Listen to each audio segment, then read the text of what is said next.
In modern California, there were a group of triplets, 2 boys and a girl. Though they were born at the same time, and their parents always encouraged them to interact with one another, not a single one of them paid any attention. Their 13th birthdays were coming up, and each wanted to do something different to celebrate.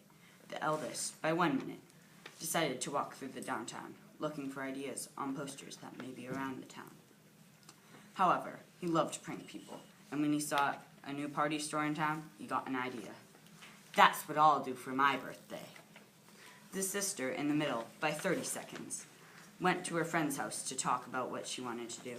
They looked at different stores that they could go to and talked about what parties were coming up. Then she saw an ad for skydiving in Zimbabwe. "I'm doing that," she said. Without thinking a second more, she got her stuff and headed back home. The youngest and the second brother didn't know what to do, so he just planned staying home and watching boring 1-hour-long videos. Fun. He just sat in his room until it was finally time for dinner. At dinner, they had mashed potatoes. There was an odd silence. "I'm going skydiving in Zimbabwe," the sister shouted. "What? And how are you getting there?" their mom asked. "I've already booked a flight and arranged places to stay." "You must be a big girl," the youngest brother shouted. "How'd you get the money?" Mom asked. "Let's just say it's not a good idea to leave out your credit card," the sister replied cruelly. "What? You little... Never use my credit card again, you idiot! Let's talk, you and me." With that, the mom dragged the sister into the next room. "Okay, and what are you doing?" Dad gestured to the eldest brother. "There's this new party store in town, and I'm planning something really cool," he replied. "And you?" Daddy asked. "Just staying in my room, posting too much on Instagram. Just a normal day," the younger one said. "You sure?" he asked. Their birthdays came quickly. Each of them went to their plans. The eldest began to walk to the party store. He bought all of his supplies and carried the huge bags out. When he arrived at the closest house, he put his plan into action. It was going great until, "Hey kid, what the heck do you think you're doing?" the cop shouted. Decorating my friend's house." With that, the cop put him into the car, and they drove back to his house. The parents took him into the house. "You're grounded," they said. The sister was all packed for her trip. She snuck out at 1 a.m. Even though she was told that she couldn't go, they would have to let her if she was already gone. She slowly walked down the street until she heard screaming up ahead. She quickly hurried back home, but her door was locked.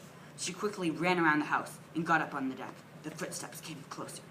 Until they were on the deck, she quickly found a way to get onto the roof. She heard a woman curse below. She stayed on the roof until it was 7, and she had missed her flight, though the sunrise was amazing. She finally got in when they let the dog, Ozzy, out. She climbed down and snuck back into her room.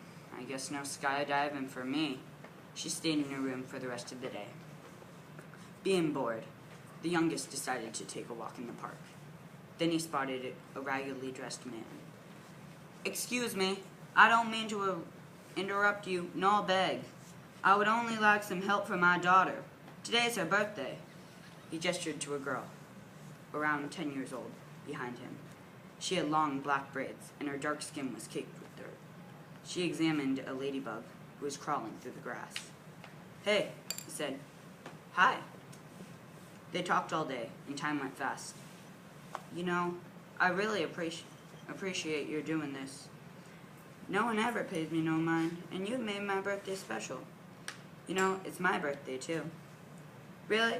Sorry you wasted your special day." "No, it's fine. Better than what I was going to do anyways." They said goodbye, and while he walked away, he thought to himself, though it wasn't too elaborate, I got the best gift of all, a new friend. He then thought of his siblings' crazy propositions and wondered how those went. So, what do you think the moral of my story was? Whoa. Okay. Sometimes no plans are the best plans. No. Jacob? It's everything is harder than what you think it is. Oh, Yontan? Sometimes unplanned plans are better than the planned plans. I don't know what to say yet. Jaden? Anticipate the worst. No, not really. No one else? I guess I didn't do the best job of conveying my message. It was, even though the world doesn't have too many set rules, you still need to sort of set your boundaries. So like how the first two wanted to do crazy things, then one of them just had a normal day. It makes a lot more sense now that you understand it. All right, thank you, Drake. I was good.